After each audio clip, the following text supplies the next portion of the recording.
My microphone just went. Hold on a second. There it is. It's back now. Now it's back.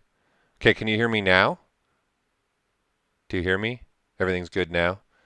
I don't know why my mic went out. Okay.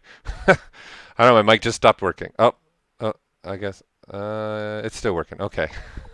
All right. What a start off. Okay, so since you heard nothing I was saying previously, because for some reason my microphone just turned off by itself. I don't know why. Uh, so always on our segment here for the Did You Know That, we're looking at from you, the audience, what you want to learn more about, what you want to find a little more and discover a little more about ZBrush. So that's why we call it the Did You Know That segment, because I want to make sure, hey, did you know you could do this? So the topics from the last stream that I had about a month ago, I think, I don't know, it's all a blur for me right now. The number one item was folders and Zremeshers. So these might be a little straightforward features, but there's a lot of little hidden gems, a lot of things in there with both of them that can speed up your workflow, and you could probably do even some quicker techniques. So I want to take some time, obviously, to go through them because that's what you all requested. That was the number one item. So we're going to do that. And then, as always, I'll be monitoring the little chats. So if there's questions that you have or coming through that I can answer, I'll also answer those through there, because really when I like to stream, we're trying to make it a little more fun and make it just like, as I like to say, Captain Tangent. I'm all about going on tangents. So the first thing I want to start with is Zremesher. Okay, I really want to go through the options here. Okay, make sure you're understanding what everything can do. There's a lot of times when I see stuff maybe online, or there's certain features turned on within there, and in some cases, some of the features are almost kind of trumping the other feature in a way. Okay, so I want to make sure everyone understands what you're going to be able to do. So I just loaded this because I think this was a really good example of how I use Zremesher along with other features within ZBrush. And for those that know me, I like to call ZBrush like, well, if you got the little dad bod going like me, it's a cake, right? If you're a salad person, you want to put some onions. I'm a salad person too, though. Put some onions in a salad, then it's like as an onion. So what I mean by that is, you don't have to. You don't have to use feature upon a feature upon a feature, but there are some amazing things you can do when you grab one feature and you grab another feature, and then boom, you got amazing results. So there's definitely some things to say for that, for what we're talking about here. So in particular, this piece here in the back, okay? So this is a Zremeshed version of my piece, but this is not where I started. I'm going to come out of perspective mode just so we can see what we're doing and what we're messing around with, okay? So you can see you got nice clean lines, good topology. And again, the point of Zremesher's topology is the point for sculpting purposes, is to clean up the mesh, have all quadded geometry that's flowing with the sculpt. It's not meant for animation per se, right? So I want to go through the new features here that came out with Zremesher in 2019, and also make sure you understand that. So let's kind of go through the process of how I made this. I don't even think I have the original subtool left. No, I don't think I do. And as you can see, I'm already using folders for this particular piece, which we're going to get into in this stream as well. So let's look at kind of remaking this piece. Let's keep it a little simple first so we can understand what we're doing here. So I'm a big, especially when I'm doing hard surface, I'm a big component of using cubes. Make cube your friend. Now, I personally don't ever use this cube. Okay. The only time I use this cube is if I know I'm going to turn it into a Dynamesh. That's it. Other than that, I never use this cube. And the reason being the poles here at the top, right? Because the cube, this cube here is more like a mathematical equation, more or less. Think about it, right? All these things here, they say 3D, 3D, 3D, 3D, 3D, 3D. They're more of like a primitive that allows you to do things on an equation base, like, and that's what we did then okay, well, let's put that in a UI element. So that's why the initialized state for these are going to be different for every one of them. Okay? Pickle Rick! Right? So I see a Pickle Rick over here. So, but what I mean by that is you can change your size on the fly. You can add a twist to the cube. Okay, you can change your divisions on the fly, right? So that's really what this is why this got a pull is being able to change these on the fly like this is beneficial, right? So if you look at, say, something like the cylinder, this one I actually do use. Because if I'm going to use a low polygon like this, I'm going to end up using ZModeler anyways. And there's certain reasons why I want to make edge loops around this. So that's why I want the point in the middle. But this one also gives me the ability, I can make an inner radius real fast.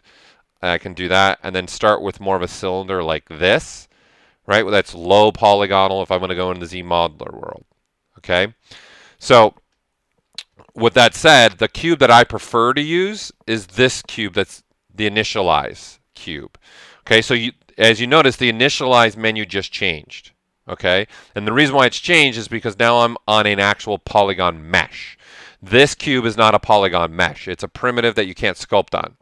Okay, so this is a different initialize state compared to now that it's an actual poly mesh, you've got a different initialize state. Okay, so the one with the pull, so someone's asking why not just delete the one with the pull. It's because, I'll be honest with you, as also a developer of the application, anytime we do something drastic, if we try to change something maybe very drastic, I'll never forget when we tried to change the move brush normal movement and we switched the hotkey. That didn't go over well with you guys, the user base. You guys wanted like, hey, wait, I don't know what to do. Okay, so where I'm always hesitant to think about deleting something because someone in someone's workflow will probably uses this cube, and if you just took it out, you probably ruined their workflow. So it's something you got to be careful with. You got to think about that. Yeah, you and I might not use it, but that doesn't mean there's another 10,000 people using it. So it's tough. So going back to this, I prefer this cube. So that comes from this. So when I click cube, I get a cube like this. Right, this is the cube I prefer. In fact, I normally knock these sliders down all the way to 1 and then just do a 6-sided cube like this. Especially when I'm going to do something ZModeler sense, right? So that's the cube I prefer, which also is available here in your gizmo, right? So I can click on this little gear and now you have these here. So these are now actually a combination of these two things I just talked about. They're coming together. Come together right now. Only cube. That's right. I don't know what that means. Just go with it, people. All right. So what I mean by that is these are an ability in the sense they kind of have the primitive state, right? But they're already a mesh that you can sculpt on. But they have cones for me to change, right? So in essence, these sliders are these cones now, right? Which means they have the ability like you can with a primitive. So in that sense, if I look at, say, this cylinder, right? That's the same cylinder you're getting from the cylinder 3D, but I can do things like open it up. I can change my spans right here and do things like this. So I like this a lot because it starts giving me some great workflows, especially if I switch to a gizmo. I hold that control key and I click on an arrow. I'm copying, right? So, and of course, you guys probably know now, maybe not, if you hold control key and then my finger's still on control key and my hand is not off the Cintiq right now. If I let go of control key, I keep moving my hand, I keep duplicating that cylinder at the exact same distance, right? So this starts giving me a very fast workflow because now I can even say center this, click on this gear and say, hey, you know what, at the end of this now I want a sphere. And you can see we automatically swapped out that last cylinder for the sphere. These cylinders aren't touched because they're masked off. These are masked off. This one wasn't. Right? So I can switch this to anything now. Right? I love that I just literally clicked on the same thing.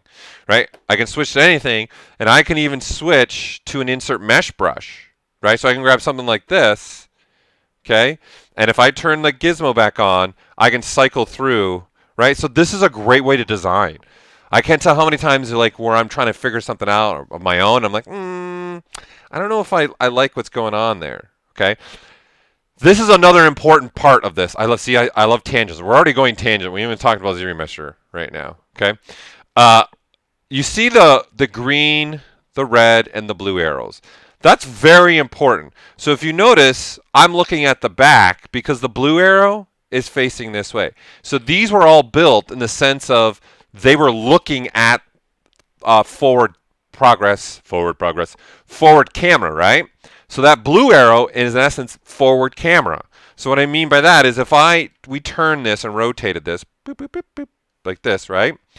See, now this is facing the direction I want. And so now the beauty is, as I cycle through these, they're all facing forward now. Right? And now I can say, you know what? I like that on the end of, I don't know what it is I'm creating. Just go with it of that, right? So, let's rewind. So, going back to this, this is just another way. So in essence, I'm just showing you 3 ways you can start creating something. Okay? So this is a great way. So I'm just going to make a cube. I want to start with a cube. Let's kind of recreate this piece again that I had over here. Let's see about recreating a piece like this or creating a piece that's something very similar to it. Okay? Just so we can understand the workflow, and then we can dive into how I use Zremesher to get that going on. What's up, Seagull Rush? We got Pickle Rick, so you're new, huh? So, hey, very new to ZBrush. On a trial week.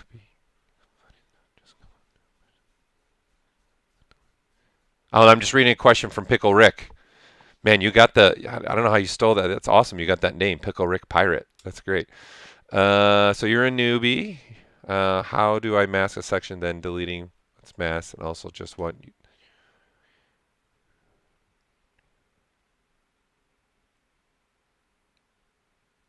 So to change the cylinder's inner radius, I'm assuming that one's already answered, right? So you can use this gear with the gizmo, and I'm switching up here from draw to move, okay? And I'm using the shortcuts. I'm just using the W key to do that. So if you click on this, you'll get the cylinder, right? And then this white cone is what gives you the ability to do the inner radius. Right? The benefit of this workflow is no matter where you are in space, wherever this gizmo is, so if I do this, right, and so what I mean by that, everybody, if I move this gizmo way over here in the world, and if I come in here and say click, see the cube goes exactly where the gizmo is. So you got to think about it. If we think about it in the sense of, here, let's grab this thing now, and let's grab a gizmo, and I hold the Alt key and I tap.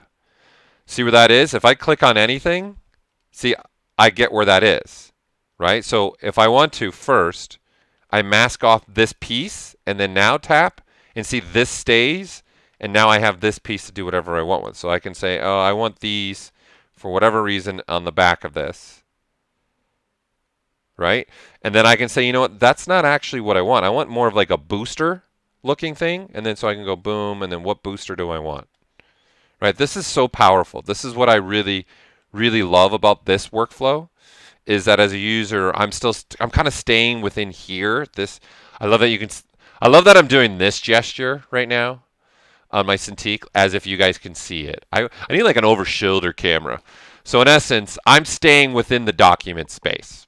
That's pretty much it. I'm not even going over into the UI much at all. So that's the beauty of this kind of workflow as well.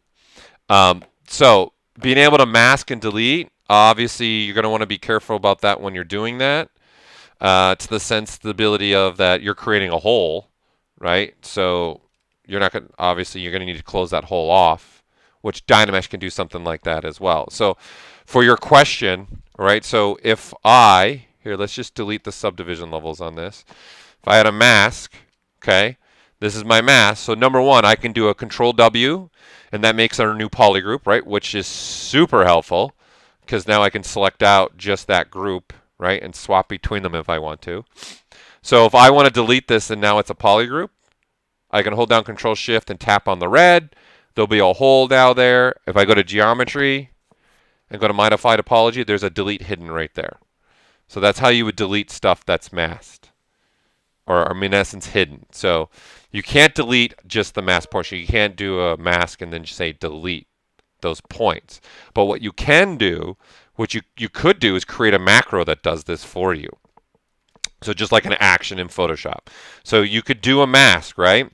And then with the masking, there's a visibility menu, and you can see there's a hide and show points, right? So if I do hide points, it hides everything that's not masked, Okay, and then you do show points, right? Will show everything.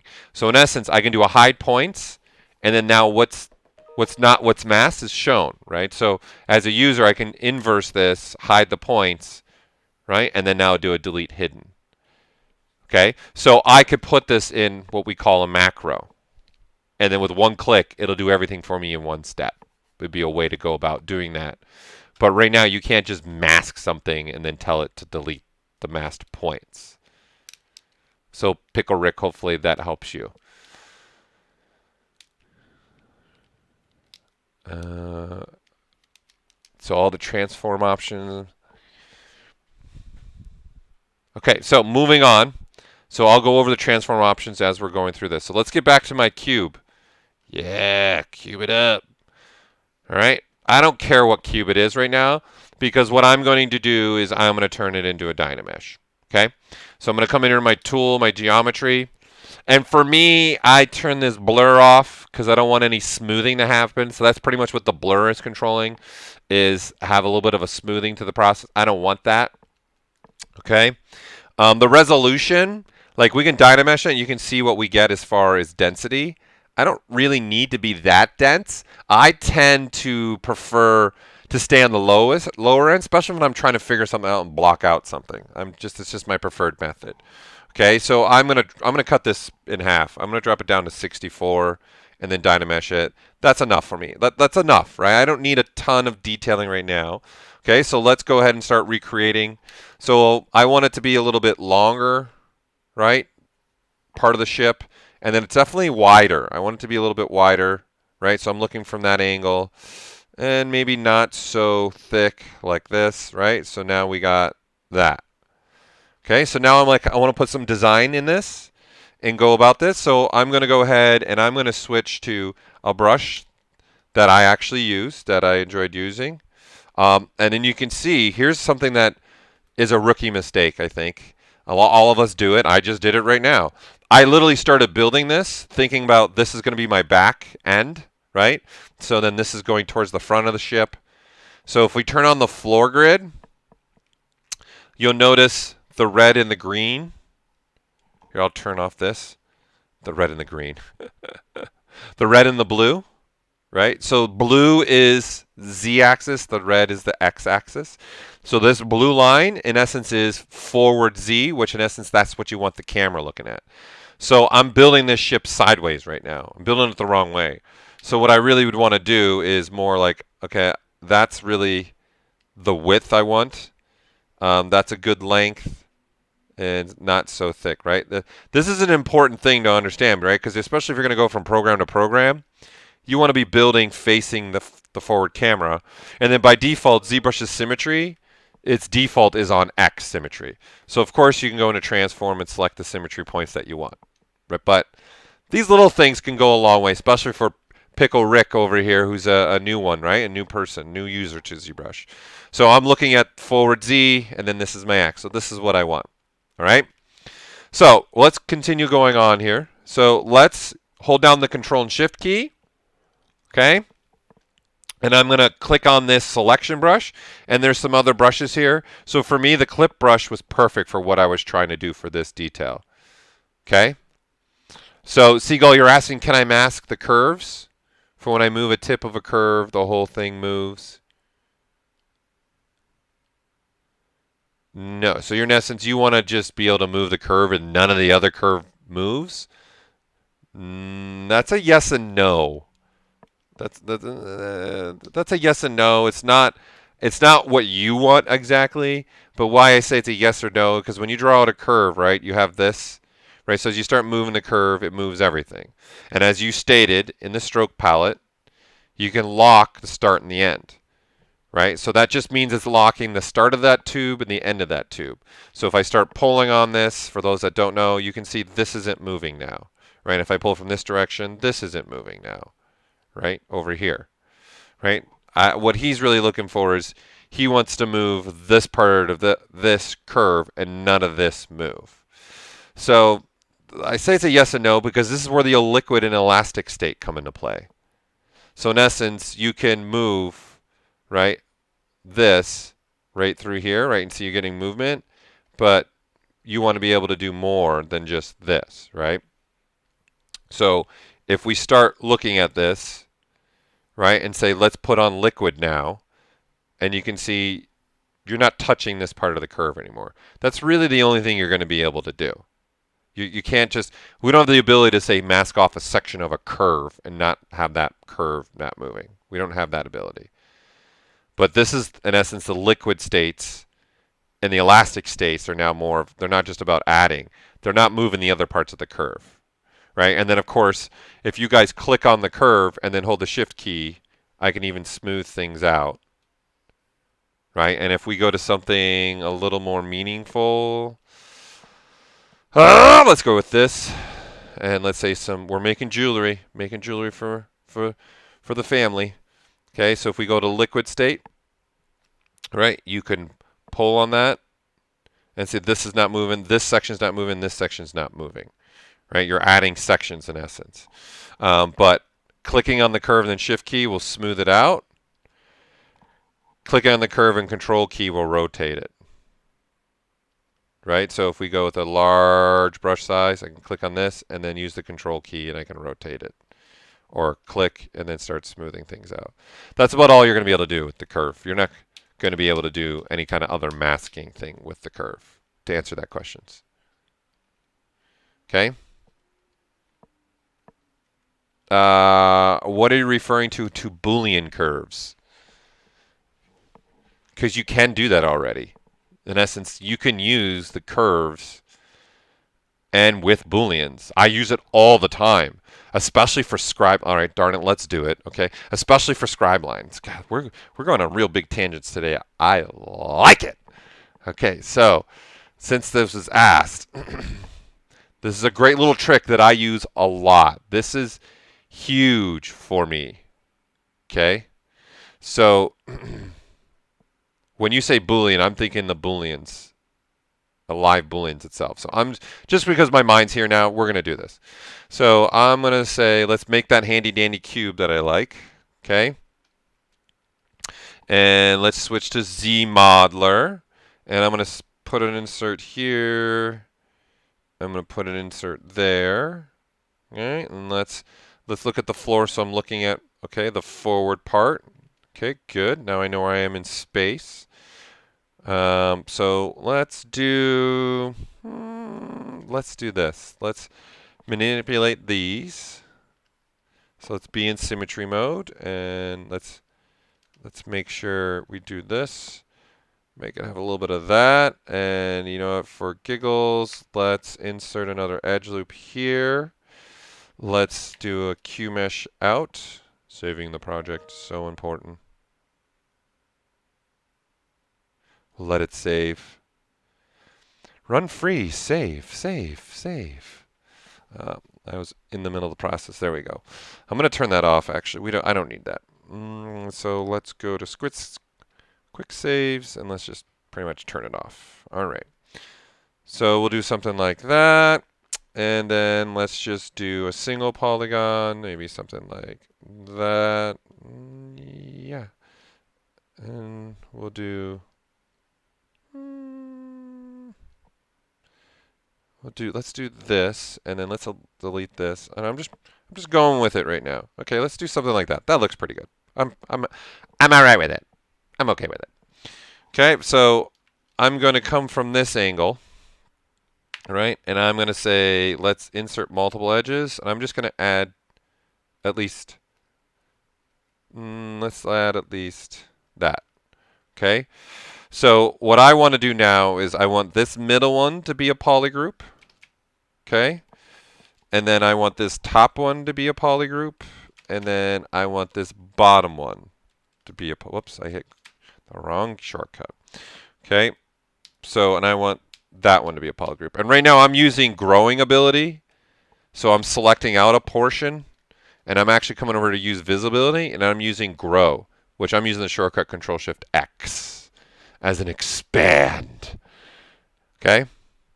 So this, I want to look at first, what is this going to look like, right, when it's divided?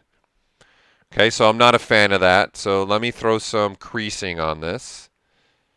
Okay, that's better. That's more what I'm hoping for. And I'm going to crease also along that edge right there. So I want something more like that. Yeah, that looks, yeah, there. They're happy little trees. I like to turn down my creasing level and then see what that's going to look like. Right? So that's pretty good. I'm all right with that. I like it. I like it. Okay, so now what I'm going to do is look at the brush from this sense. So in essence, think about this now when I'm drawing this out. Okay, I'm going to be drawing this along a curve. And the part that I want to be sitting on the surface is not this part. I want this part to be sitting on the surface. Right? So if I wanted this part to be on the surface, then I would look at the piece this way. But it's not what I want. I want this part to be sitting on the surface when I draw it. And you'll see it once we draw it out for those that don't know what the heck I'm talking about right now. So I want this. This is what I want. Okay? So then, hold on, I got to sneeze, sorry.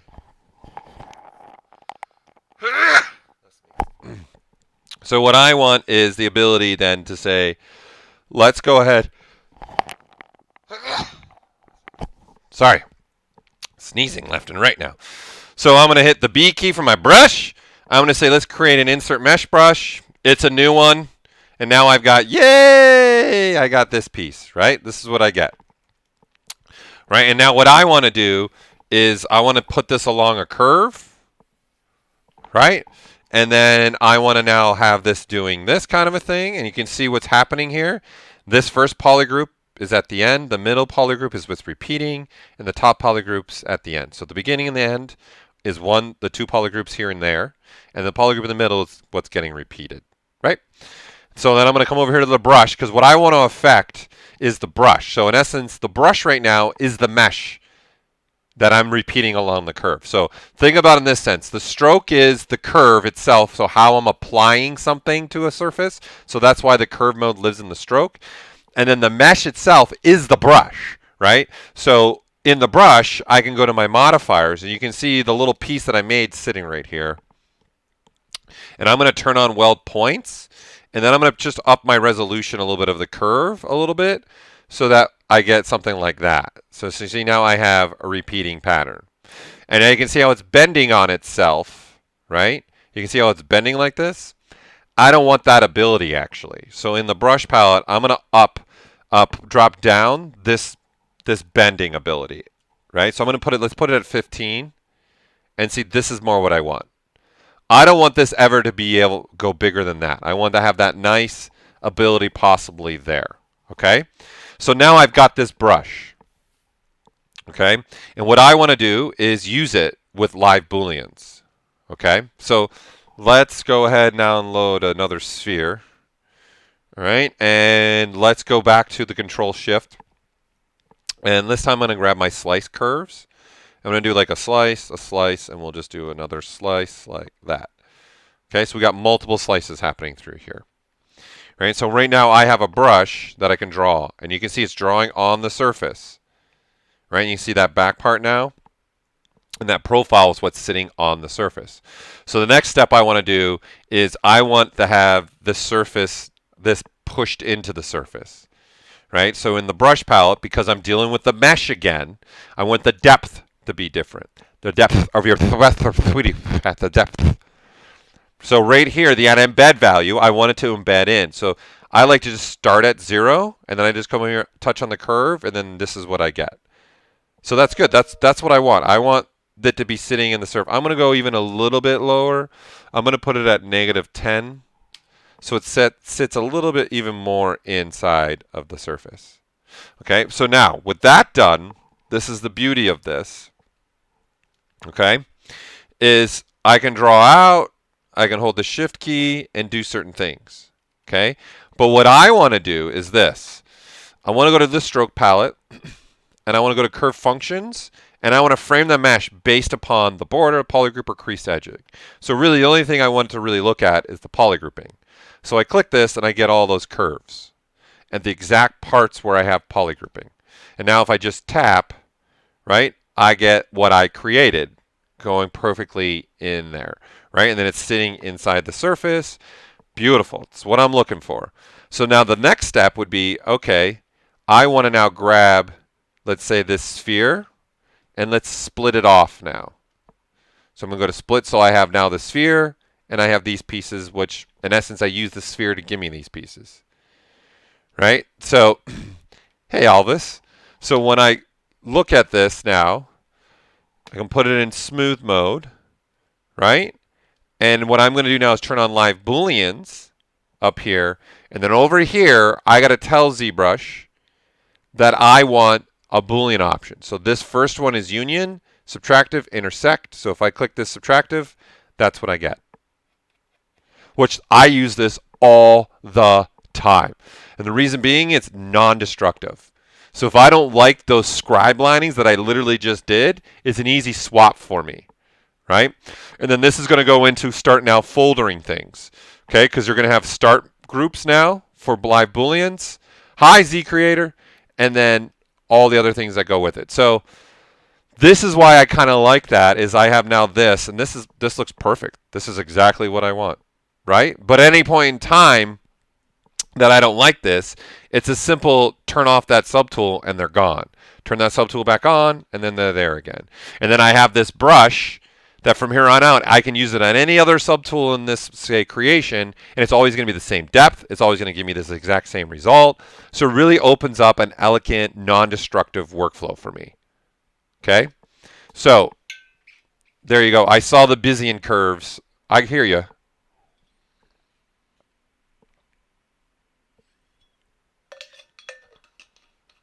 How's it going, Zeton? Zeton! That's a great name. It's just a name to sell yelled. Zeton! It's almost reminding me of what's the villain's name in Buzz Lightyear's villain? Zor. Zor? Shoot. No, that's not it. It's oh wow. Going blank on it. Someone will throw it in the chat. Okay, so let's get back to looking at the Zremesher again. Okay, so that was one tangent. We'll have 15 others, I'm sure, by the time we're done. Okay, so looking at this again, let's make sure I'm looking at the front, right? So I'm going to turn on my floor grid. I know I'm looking now at the front. Okay, so I'm going to go ahead and say let's use now the clip curve. So the benefit of these brushes is they're symmetrical. So I hold down Control-Shift, draw it out. A knowing snap of the fingers means I am not holding the keyboard. So people that use these brushes, there's no need to hold on Control-Shift anymore. Okay, because it's going to open up me using the space bar to be able to do things. Tapping on the Alt key to change the curvature. Double tapping the Alt key to make it a harsh, right? So this is what it's going to give me the ability to do. So think about that in the sense, once I call this, I don't need to hold this anymore. And then, boom, that's what I'm looking for. So then now I redynamesh, okay? And then I say, okay, now let's do a little something else. You know what? Let's make this a little bit longer, wider there. Okay, perfect. I want the front end to kind of have a little swooping down look to it. We'll redynamesh that. So now I'm starting to create this, you know, a little bit unique, different type of piece. Okay, and I'm going to say that's good. That's enough what I want. Now, I want to be able to start using other features again, because ZBrush is a cake for me. Nom, nom, nom, nom, nom, nom. I want to use those. I want a layering feature on top of feature. I know in my personal workflow what I want to do is start using lower polygonal Z-modeler things. Okay, so this is too dense for that. This is 52,000 polygons. Well, probably more than that because it's got triangles in it. So it's 52,311 polygons. Okay, I want to come through here now and say I want a crease right along there, or I want this top part to be a polygroup. Okay, so what I want to do now is I want to start making things for my benefit. So when I'm making something like this, a very important thing for me is polygroups. Okay, polygroups, polygroups, polygroups, polygroup it, polygroup it, polygroup it, polygroup it, polygroup it.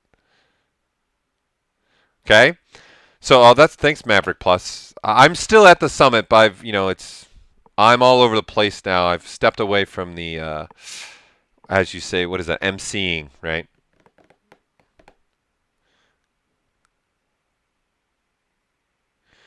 Okay, wait. So I'm just reading a question. I don't understand very well the window on the right top with all the tools. So you're talking about this in here. So I'm assuming either this large icon, when you click on it, it's just showing you all the meshes that have been loaded into this particular session of ZBrush.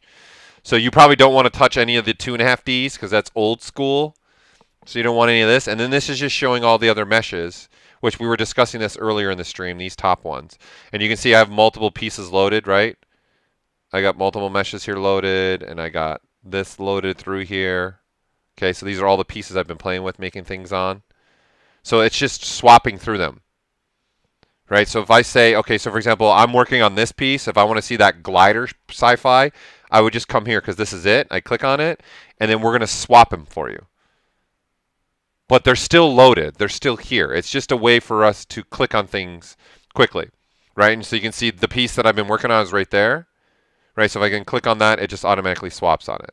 If I want to see my Gundam when we get into the folder conversation, there's my Gundam, right? So in essence, I've got a Gundam loaded now. I've got a sci-fi ship loaded, and I got a piece that I'm working on.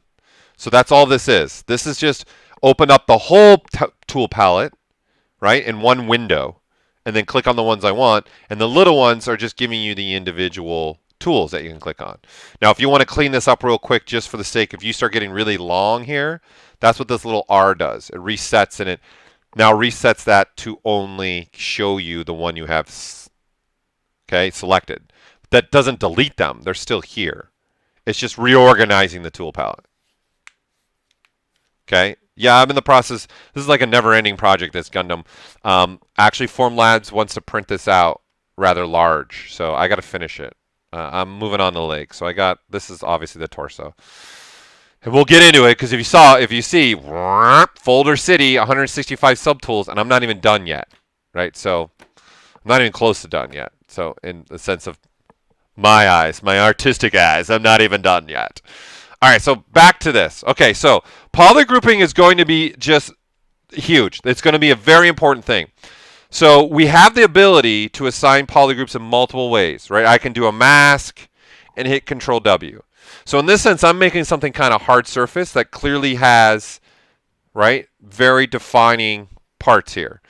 So I can come down here to polygrouping, and I can click this groups by normals, okay? And then there's an angle slider. So I can say, let's drop the angle maybe to 20 and hit this button. And you can see now it starts to establish polygroups on certain plane shift changes, okay? And I'd like to point out, look up here, look up here, look up here, right? Get your guys going here, is this also has this wonderful little dot. So that means that there's two algorithms. The open algorithm with that open dot actually does an even better job of analyzing the surface and finding normals in a certain way. Okay? So you can see if this one, it found the top. Right? The previous one wasn't finding the top. Okay, so if I forget to do polygrouping, I'm just showing there is a feature to do that. But forget all this. Okay? Forget all that. Let's go all the way back to where we were before we started clipping things. Okay? So I can clip again, right? So we're in symmetry mode, I'm clipping. Now, when I go and do this clip, I am now telling you polygroups are pretty important, especially for what we're about to do with Zremesher. What's up, George? Okay, so I want to do something specific. I actually want to make not only the clip, I want to make a new polygroup when I'm making the clip. Okay, so I'm going to tell it to make a polygroup. So when I clip through here, boom, I'm getting a new polygroup. So here, I'll make it be a different color so you can really see that. Right? So again, I wanted this to be a little bit, let's grab this a little bit, and let's make it a little bit like that. We'll redynamesh that. And then when I come across here and clip now like this, right? See, I'm getting a new polygroup automatically. Right? This is really important for me. Okay, because I want to establish new polygroups. So in essence, I can continue. I know I want a polygroup here along the top. Right? And then I know I want a polygroup along the front, and I know I'm going to want a polygroup along the back. And then when I remesh this, you're getting different polygroups now. So now I've got different polygroups. In essence, I want a different polygroup for each plane because I'm doing something hard surface. Right? And then bada bing, bada boom, there you go. Now I've established this. Okay, I'm bringing this up, people, because working with inside of ZBrush, the stuff I'm about to show you, I'm doing this on purpose to set myself up for when I go to eventually here use the Zremesher. We're 41 minutes in yet, and I've yet to use the Zremesher. Okay, is it possible to animate in ZBrush Black Pixel 01? No, I wouldn't say animate, but you definitely can put stuff in motion. I like to say putting art in motion more. You can use the timeline. That's the only thing really, but you could definitely do some fun stuff with that timeline. You can technically kind of animate, but I would never tell somebody like, hey, let's use ZBrush to animate. But there is ways to do that. Yeah, there's stuff you can do in 100% timeline and make things move. You can even do lip talking. Remind me to find an old video. And yes, you could export. In fact, you can export the timeline as an MDD file, and then you can throw that, and then the animation would be in another program that actually is meant for animation, or vice versa. You can export an MDD file from a program that does, like, say, let's just say Maya as an example. You export that MDD file, and you can import that MDD file, and the model would move inside of ZBrush just like it's moving in the other program. That's all. That is possible, doing all that. And so how I brought up this polygrouping, I'm holding Control and Spacebar, right, which is also living right here, really. There it is right there. So I'll pause for that in case somebody wants to take a screenshot. So it's just the clip brush modifiers is all I'm doing. That's it. No biggie. No biggie. Okay. So I'm going to duplicate this. All right. And let's take the one now that has all the undo history. And let's now go backwards. I'm going to make two versions of this. Okay. Because when we get into the Zremesher part here, I want to have an understanding here why I would want one over the other. So we know we want this bigger. Okay, perfect.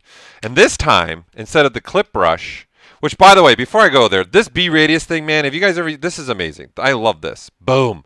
That's awesome. God bless it.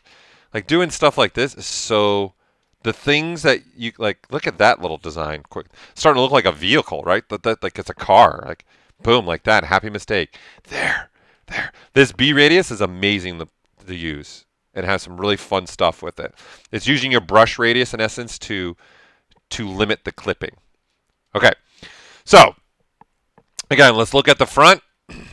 Right? I'm going to look at that red one because it's going to be very important for about this brush. I'm going to switch to the trims now. Right? So I'm going to switch to trim curve, and I'm going to trim. So the one downfall to this brush is it's not symmetrical. So I'm going to need to make mirror and weld my friend. So I'm going to use mirror and weld to give me that ability, right? So this brush now automatically makes a polygroup, but not only that, is the edge is very clean.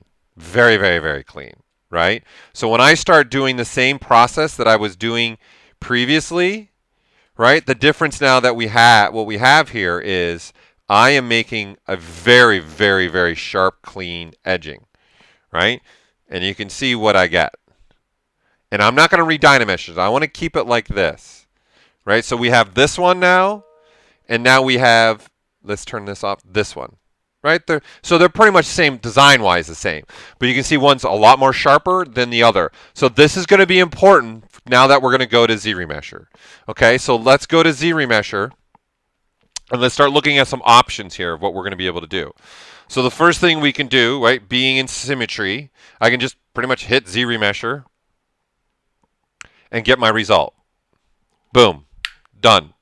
Right? So it does a pretty good job. It's pretty much there, that design. But you can see I'm not getting very clean edging right there and right there, right? It's not exactly what I wanted. It's not what I was looking for. Right? So if I undo that, okay, we have polygrouping. So this is going to be important. Everyone, Lisa needs braces. Lisa needs braces. Lisa needs braces. Look up here. Look up here. Look up here. Look up here. Look at me. Look at me. Look at me. Look at my screen. Look at my screen. Look at my screen. Okay? There are two options now. There's the freeze groups, and then there's the keeps groups. Okay, so this was really important to me. I see this all the time. Okay, this is pointless. Okay? The one algorithm is pretty much trumping the other algorithm. And we're going to get to detect edging, Mordecai. Don't worry. There's a reason why also I'd made two here as well. Okay, so the freeze groups and the keep groups, they're doing different things. Okay, the freeze groups algorithm, what that's doing is going to, in essence, pretty much trump the keep groups. It's going to override. I got to stop saying the word trump. It's got to override. Okay, so what they're doing is this. Okay, so let's just look at freeze groups. Let's remesh this. Okay, and what these options are doing now is using the polygrouping as a force to try and do something with this, right? We're telling it to try and look at the polygroups, right? To try and remesh. Okay, it's doing a totally different thing. It's almost looking at, when you have freeze groups on, it's looking at each polygroup as like an individual remesh. So, right, it looks at this, looks at the polygrouping border, and then tries to remesh this. It looks at this one then and tries to remesh this. So you're going to get different topology. It's not going to be necessarily clean topology as well, right? So it's not going to be maybe it's not necessarily what I'm going to want, okay? So you see you're getting kind of weird little topology points through here as well, okay? The keep groups is doing something very different. That's now looking at the polygroups and remeshing based upon the actual polygrouping, right? So you can see the result we're getting. It's trying to keep that polygrouping line, but you see it has difficulty in other spots, right? And that's because when you really look at this, look what that polygroup looks like, right? It's got a little bit of a border that's going over top into this. So that's why there's this smooth sliding ability, right? So here, we'll do one with it at 0, and let's see what kind of changes we get. So here, let's remesh this at 0, okay? This is what we did. It did a better job on the back, but it did worse right here, and it's not nice through there. And then now let's turn this on and remesh this. Okay, so now we get this, okay? Not horrible. And let's be honest, we're pressing one button and getting results. So that's not, I don't like either one of the results, obviously. They're just not perfect. So again, what I'm now doing is using polygrouping. I don't really ever use the freeze groups anymore. It's really not worth it. I don't really like it anymore. Obviously, the keep groups does such a better job. Now, the problem here now we have is this mesh isn't clean like this. So this has got super clean edges, right? And that polygroups are very much determined. So now if I click this on, I don't even need this slider, right? And we're looking symmetrically. If I remesh this, okay, you're going to get a different result coming through here, right? So now you're getting edges exactly where you were cutting, right? And it's having a hard time with this polygroup because of all the topology going through there. So I'll have to manipulate that a little bit. So I can say, well, I can turn on also the smoothing. So that's looking at every polygroup and then applying a smoothing edge to it. Okay? But let's be honest, when we're working, we're using different tools all the time and different features. So I still want to be able to clean this one up. So instead of just only doing this, I like to come down here to deformation, and I like to do this polish by the groups. So I turn this once, and it's going to start cleaning up the lines for me automatically, right? And what I'm going to do is I'm going to open up that algorithm and allow the, in essence, silhouette to change. And the more I do this, the more you're going to see these lines are going to get sharp, sharp, sharp, sharp, right? They're going to just keep getting sharp, sharper, and sharper, right, as I go through the process here. Okay, so this is a way to do this. And if I want to even now clean this up a little bit more, I can just do little clips now, like this, and then throw this on it, and then now we got something like that, and then say, you know what, I'm going to clip this across there, and then polygroup that, and then there you go, right? So in essence, I'm taking the mesh that's not clean and making it clean. So now the beauty of this is those polygroups are very clean that we have here, right? So we got the keep groups on, we remesh it, and then now I'm going to get the results that I want. It's having a difficult time with that piece right there for some reason. Oh, it looks like we got a straggler polygroup maybe through there. Okay, so, but this also leads me to looking at this and looking at what someone already brought up, the detect edges. So these edges now, this is pretty sharp, and you can select, you could just go with this and tell it to try and remesh based upon edge detection, right? So it's trying to find edges at a certain point and detect those, right? So you could do both for this one, because there's times where you have polygrouping, right? And then you also have particular edge detection going on, right? So it just does not like this side here at all. Interesting. So let's go ahead and turn that on. Let's go ahead and clip that. Let's redo this one. I'll re-dynamesh it. And we'll throw some grouping on that again. And no likey. Let's try that. See if maybe I get a better result this time. It just does not like my design. Okay. So the point of this, in essence, is trying to combine these. All right? And so the detect edge is doing something where if I don't even have any polygroups, it's still trying to find these really sharp edges, okay? And then use those as guides, in essence, to try and maintain this silhouette and this form that I'm creating here, right? And then the keep groups is looking at individual polygroups and using those as kind of like the guiding border where edges need to fall. Okay, so that's what's happening here. So this is, in essence, was the workflow, going back to what we were talking about, that I was using for this final piece here. So this is what I got as my final piece, right? This gave me the ability, because I'm low polygon, to do big changes. And in fact, I did a big change through here, right? This was added. So what I did here is I didn't like the width that I actually had. So then I came into our deformers here. So I clicked the W key for the gizmo. Gizmo! Right? Don't ever feed it past midnight. And don't ever give the gizmo water. It won't work out well for us. It's going to create a gremlin. That's a bad joke. Take it. Gobble it up. Do what you want with it. So I use this extender right here.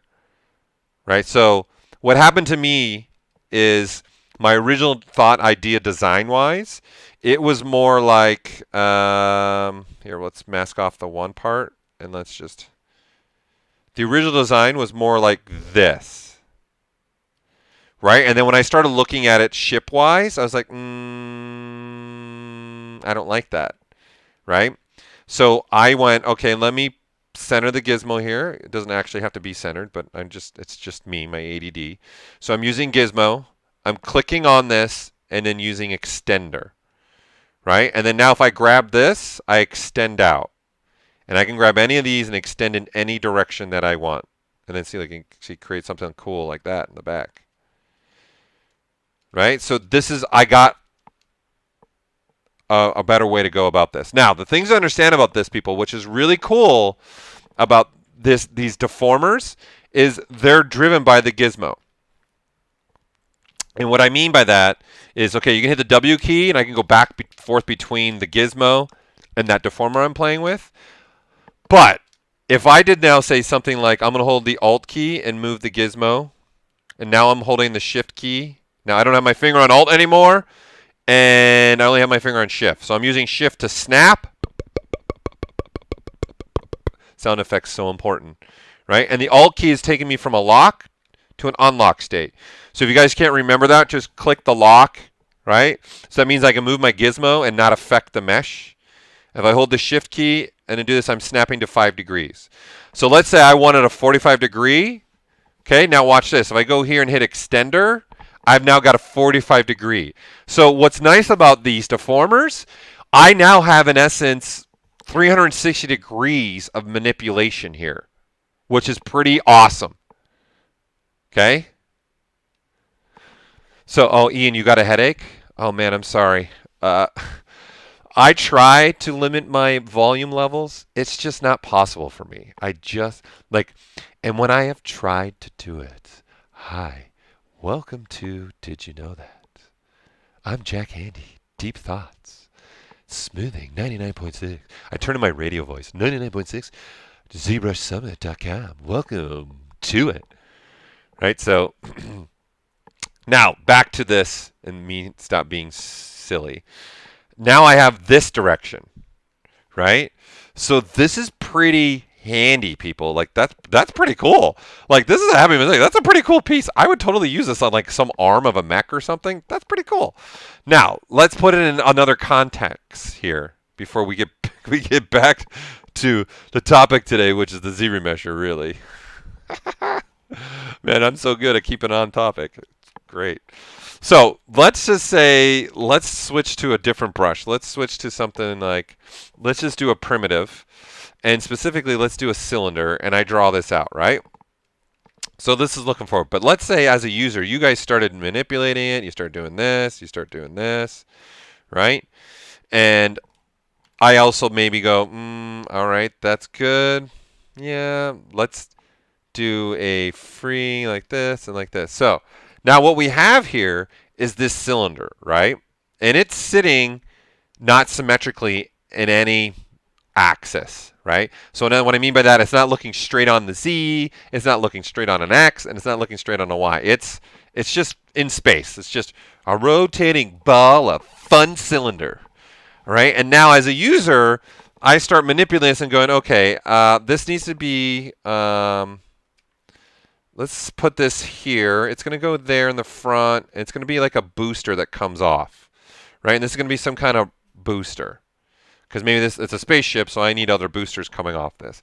Now, my problem is, okay, I want it to come out of the surface more, right? So that's an easy fix. I hold the Alt key in the gizmo, I tap on the surface normal, and now I have this happening, right? And I can move here. Okay, I can now elongate this. Okay, because it is sitting on the normals of this flat planing, right? So this is awesome. I love this ability to be able to do this. Okay, now, for those that have art directors or directors in their lives or project managers, it's never always going to be the perfect thing all the time, right? So let's say now the design's changed, and now they're like, okay, that's no longer a sphere, it's more like a spherical cubic kind of shape thing, right? So I want to maybe now manipulate this and change this. Or let's say, even think about this, you have a character with an arm, and now maybe along the arm you want to just expand, and that character's arm sitting somewhere different in space, okay? This is how I like to use also the ability to have the deformers. Now, when we now make a deformer, and I click on this and I just say deformer, okay, you can see my bounding box is now only looking at this, right? It's because this is all masked off right now.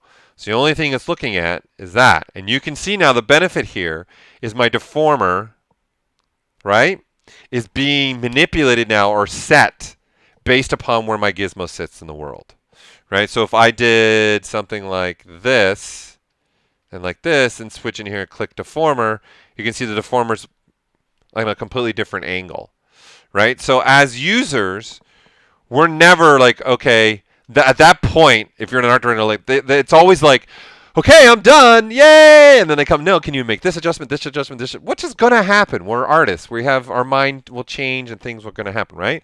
And now you're a user, it's like, okay, well, that's sitting somewhere in space. Right? How do I just mask only that portion out? So this is where all, again, cake comes into play. All right, so I'm going to switch to the gizmo. I'll hold the control key number 1. That's going to mask every other polygroup out, but this polygroup. Now I want my deformer to sit a certain way. So I'm going to hold the Alt key and I'm going to tap. What that does is snapping on vertex points. But not only that, if you guys move your hand, okay, while you're doing this, all right, you can see, look at the green arrow. And you see it's pointing to this. So right now, my little cross cursor is right above where that is. So here, let's turn this on so you guys can even see it even more. So I'm holding Alt key, clicking, right, on a point. Right? And then now this right here, this area right in here is what I'm referring to. See how that green arrow is pointing to that vertex that now that my red square is sitting on. Okay? So when I hold the Alt key and tap, I can actually align my gizmo along this edge right here if I want to. I can hold the Alt key and align it to that edge.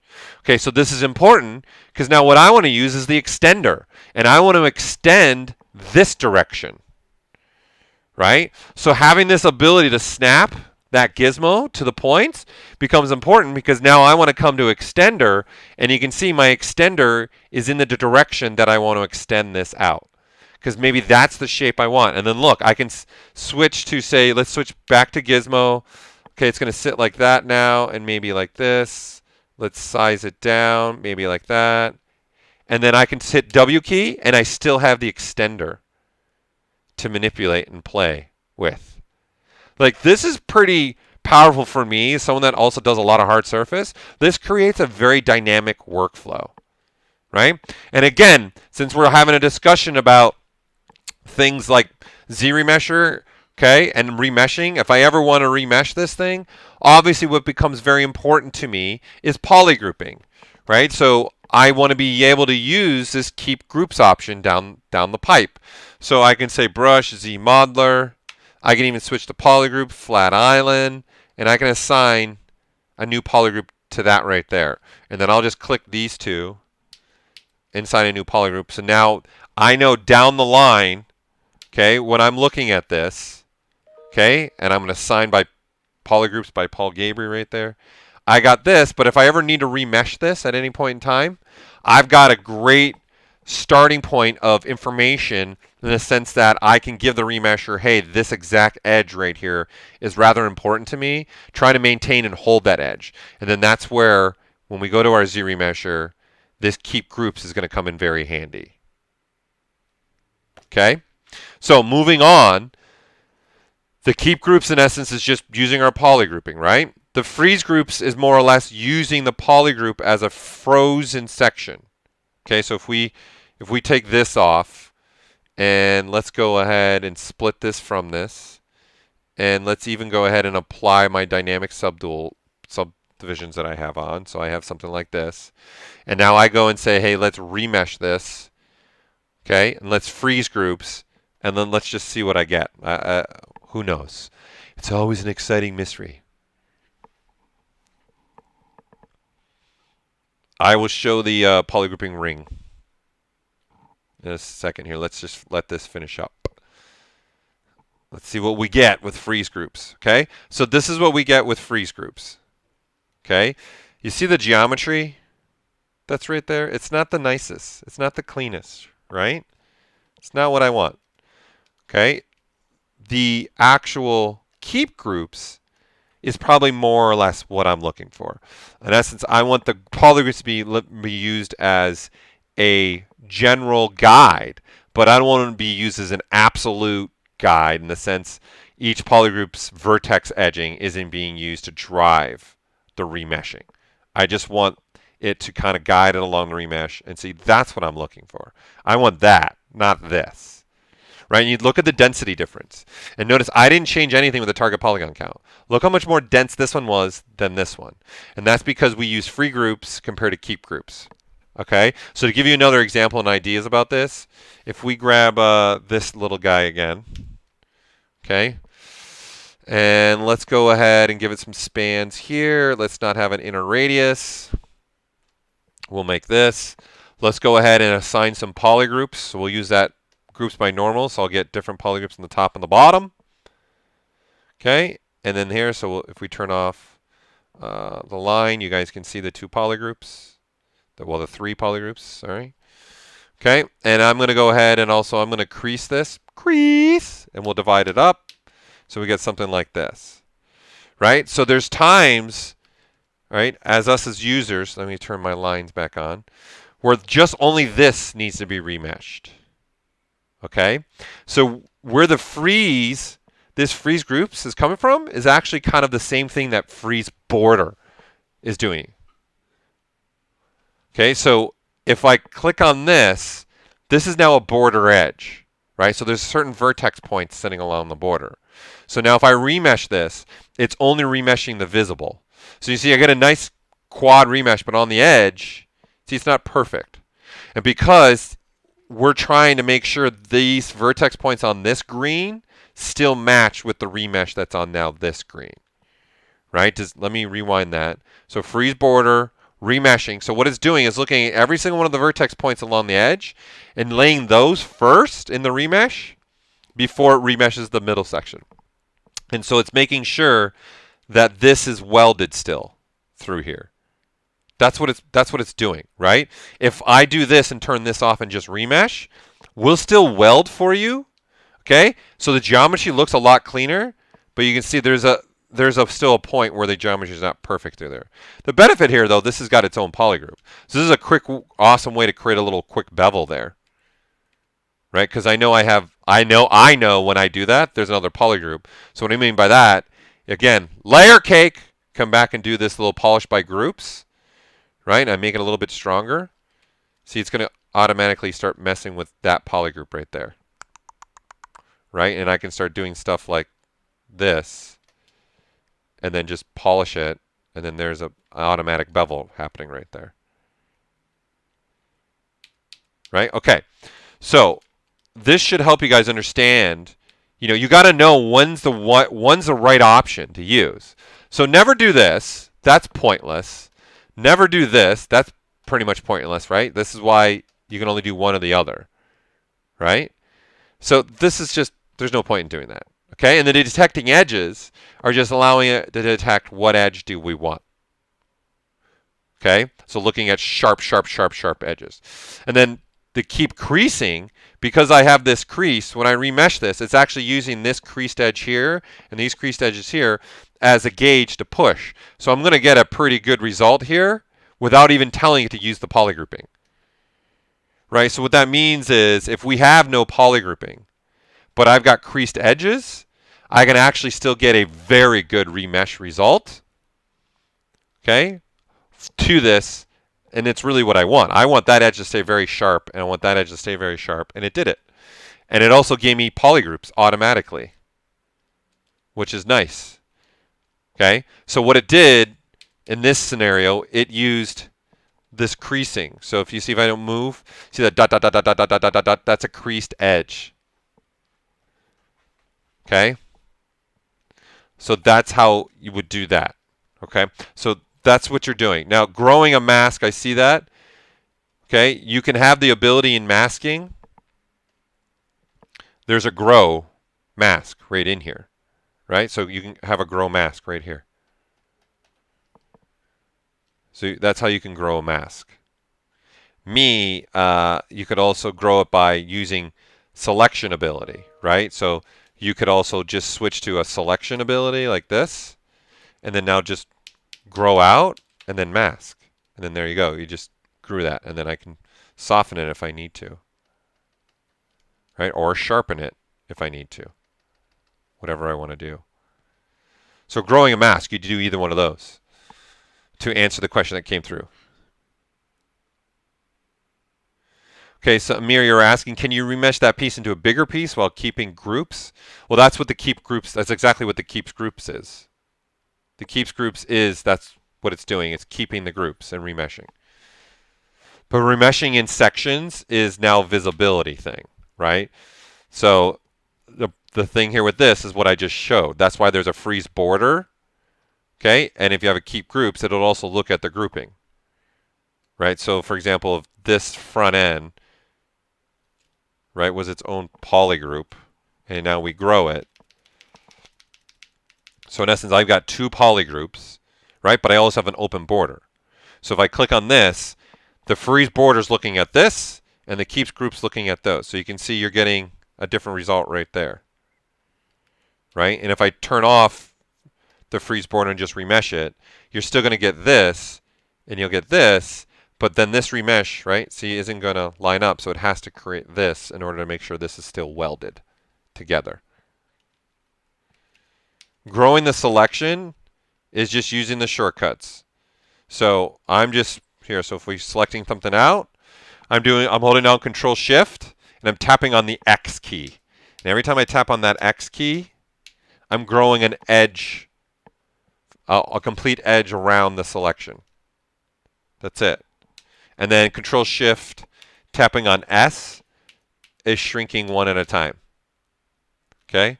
And of course, if you just hold them down, it'll just wee, Whee! Oh my God! Yeah, it'll just keep growing it. I'm just holding the 3 buttons down now. Look into my ZBrush. You want to grow and shrink your selections. So that is in visibility right here. So when you look, there's your grow, right? So for screen grab capability here, and shrink. And then there's an outer ring, and it'll only give the edge of the selections, which can come in handy, right? So if I even did a selection like this, right? And now I only want the outer rings. It'll now only give those outer edge loops. And then, I can do stuff like this. And now that's got its own polygroup. Or vice versa, now that I have this, I want to grow it a couple more. And now I have that. Okay? And there you have it. The question, what do you want? Can I remesh Maya prop in ZBrush? Are you meaning can you bring in a model from another application of Maya or something like that and remesh it inside of ZBrush? 100%. But if you're asking more, do we have manual retopologizing tools like Maya? We do, but not to the extent that Maya has. The grow all shortcut, okay? Like where this comes in handy, the grow all shortcut people, is this kind of stuff. You guys are going to start doing things like this. And you're going to have different poly grouping, you're going to have different meshes, right? You could even have something like this where they're all now the same poly group. Right? And now you're like, oh, I want to change that one. That now needs to be a cylinder. Right? This is so easy. You just select a portion of it. In this case, it's one face I'm selecting. And then I just hit grow all, which the shortcut is Control-Shift-A. And bingo bango. Bam! Right? And now I can make a new poly group if I want to. Control-W. Right? I got the gizmo. And then now I can do whatever I want with that and move it and mask it off, right? It's giving me a big capability here now. So I can do whatever I want. No, we don't have VR sculpting, Mike, for ZBrush.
Okay, there, my audio should be back.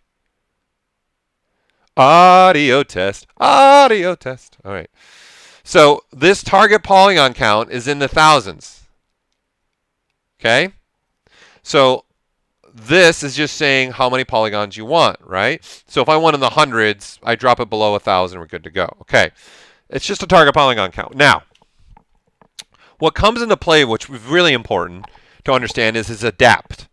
And this is obviously using the adaptive size slider.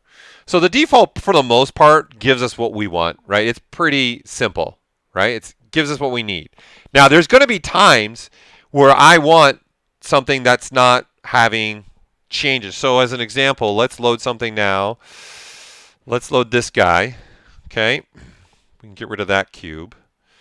And let's do a little Dynamesh. Dynamesh. No, I don't want the subdivision level.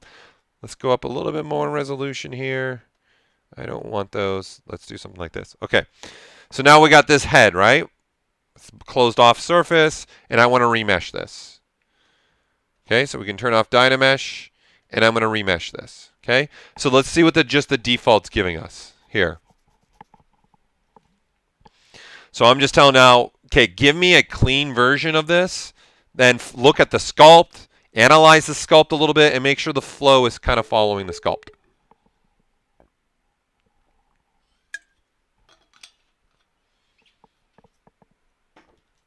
Okay, so you can see what we get here. Now, I'm sure for those that are crafty veterans in here, you know that there's actually another algorithm. So if you hold the Alt key and click on Zremesher, there's another algorithm coming through. Elvis, when you're saying option to mirror and custom orientation, no, I'm assuming, if I'm assuming what you're asking, that since you want to bring something in ZBrush that's off world orientations, like it's rotated, and now you want to put a plain kind of guide in there and say, go on an angle orientation, no, that does not exist. If that's what you're asking for.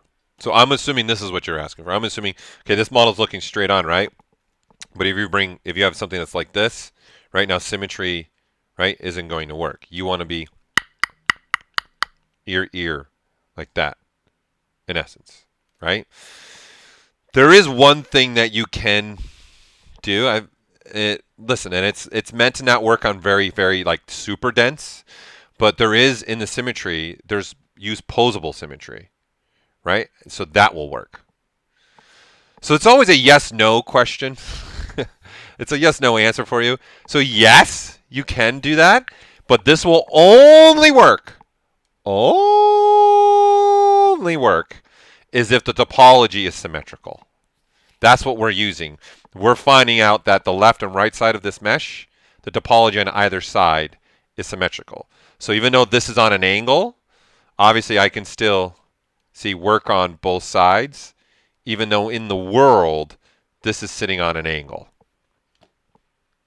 That is possible. So you could do something like that. Okay? Okay, so going back to this, there are two algorithms. So you can see there is a difference between the two. This one's not as dense as this one, right? Look down here in the bottom. You can see there's more topology edge looping, and see that the rectangles are a little bit different down there than here. Look through right in this area by the throat, right? Very different, a little bit different flow. Look at the chin. See, there's difference here, right? So holding the Alt key, you got different stuff here. So what I want to talk about briefly is this. These change in polygons. Okay, that's what this adapt doing and this adaptive size slider is doing. Right? So it's giving us the ability to control the size of our polygons.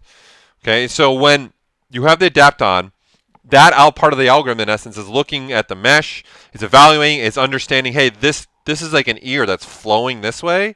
So we need to make topology that will actually kind of flow that way and then work around the ear, right? Hey, there's a nose, so flow it down this way, right? This has got a looping around the base, so make topology that loops around the base. That's what this is doing. Now, what's important is this slider is controlling the geometry. And what it's controlling in this, keep it in the simplest terms, is the ratio.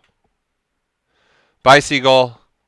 So it's taking care of the ratio between, do you want a perfect quad, or you're allowed a big, huge triangle? So very perfect, or do I allow this kind of a thing? What's that range that we're going to allow?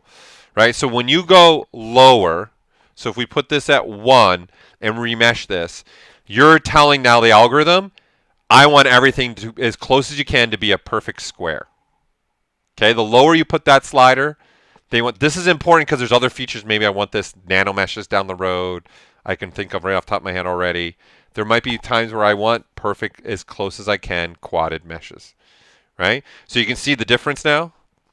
This has got trying to be as close as it can, perfect quads. Like it's not going to be perfect quads because there's still part of the algorithm that's got to look at the mesh. But you can see the ear's not maintained as much now compared to that. Right? And you can see this bottom part is not maintained as well as there. Okay, and then of course, obviously, upping this slider higher is doing the opposite. We're giving a wider range now to go from being a cube, right, to being more of a rectangles in other directions. You're just playing with that ratio is what we're doing. And so you can see you get a lot more sliver rectangling down here. They're a lot tinier and also thinner than what we got originally. Right? You can see this is getting more dense in essence than this. It's adding more topology where it needs more topology. Look at the ear. The ear is also more dense than that ear. So this was by default. This is me now changing that adaptive size up. Okay? So that's what all that slider's doing. Right? It's pretty simple, not difficult. Right? Then the slider below that is your curve slider. So use with your remesher. So your remesh guides. Right? So this is just, again, a general. You shouldn't be doing this. Yes! I want topology to do this, and then I wanted to do this, and then I wanted to do that, and then I wanted to come up like that, and then it also does this, and it also does this, and then it goes around the shoulder, and it comes up the back, and comes up like this, and oh wait, I want to blah blah blah blah blah blah blah, so forth and so on.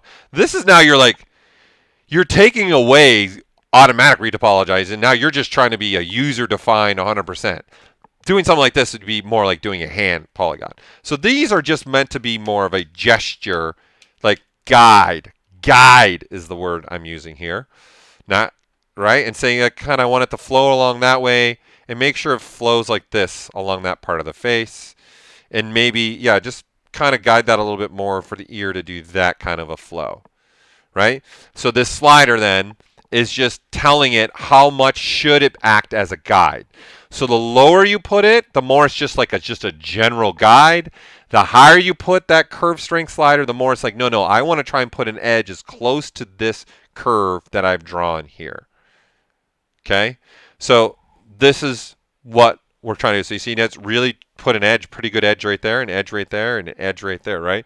So if we undo, right, look at this one right here, and redo, look, it came pretty close to putting an edge. Trying to get that edge flow, see, to follow that direction. Right? It's still going to already do it naturally, but this is just trying to guide it more. Right? And you can see the ear is a little bit different than what I got originally now.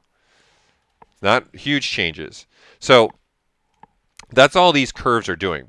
But where these can come in very handy is if you ever encounter some kind of spiraling in your mesh. Okay, so if we remesh, say, something like this, let's divide it up a little bit. Okay, and you're working on something, and if you do get spirals, which is very rare, at least for me. Okay, you got this, right? I don't even think this guy will give me spirals. Let's see. Now, see, it doesn't give me any spirals. Okay, so, but if you ever run into it, this is where the guides actually comes in really handy. So you can do this, right? Well, we need to get rid of our subdivision levels. And if I hold the shift key while I'm pulling on it, it wraps a curve completely around, like, say, in this case, the arms. Right? So this is going to give a very good result now as far as topology flow goes. Right? So these guides will help get rid of, hey, Dr. Depresso, get rid of any spiraling you might have. So this is why I'm bringing this up. It's a great way to use that. Okay, so the last thing is looking at painting. Right, this can come in handy. So I'm going to delete the strokes. Let's see, what time do we have here? Ooh, we're running out of time because I got to get going here soon. So the polypaint one is very beneficial in the sense that I want, as an artist, to control some things. So when you turn it on, you see that the head turns red. Okay, so I'm going to switch to the paint brush, paint, and I'm just going to start painting red through that face here. Okay, and you notice when you do that now everything else turns back to white and it's red because now poly paint has been turned on.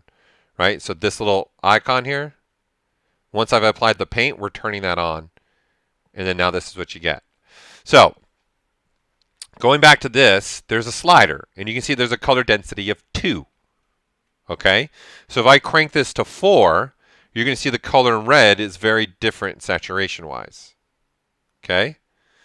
So this color painting is giving you guys the ability to say, hey, I want more topology when you remesh in certain areas, or vice versa, I want less topology. size in certain areas. Okay? So what I mean by that is then we can have this. So anything above 1.1, or 1 really, right, is going to give us more density. So in this case, I'm telling ZBrush now, when you remesh, give 4 times more density in this bright red. Okay? And then let's say 0.5. Okay? That's going to be half the density now.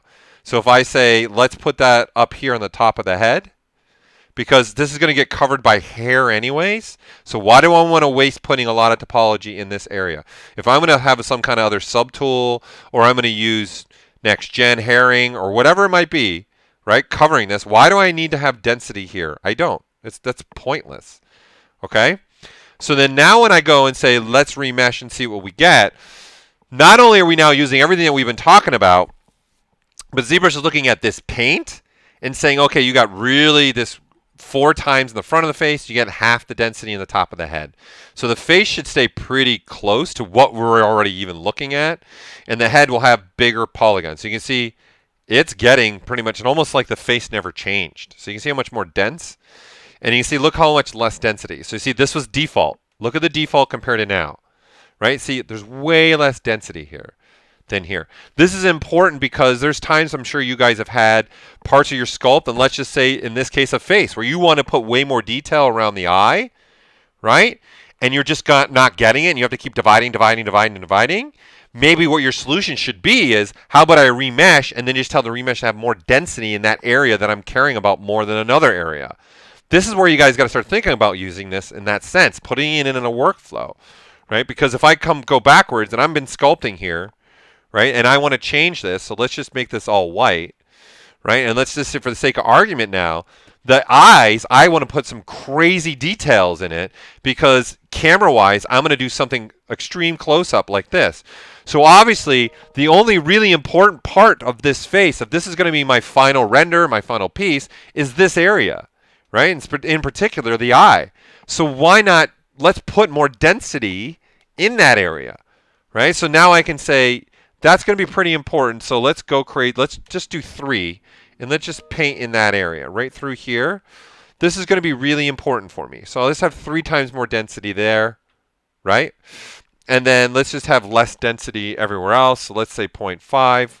We'll say, through here, okay, coming through here. Now, when you guys are going to start using this, one thing that I would recommend doing, which is rather important, I think, for this, is the transition.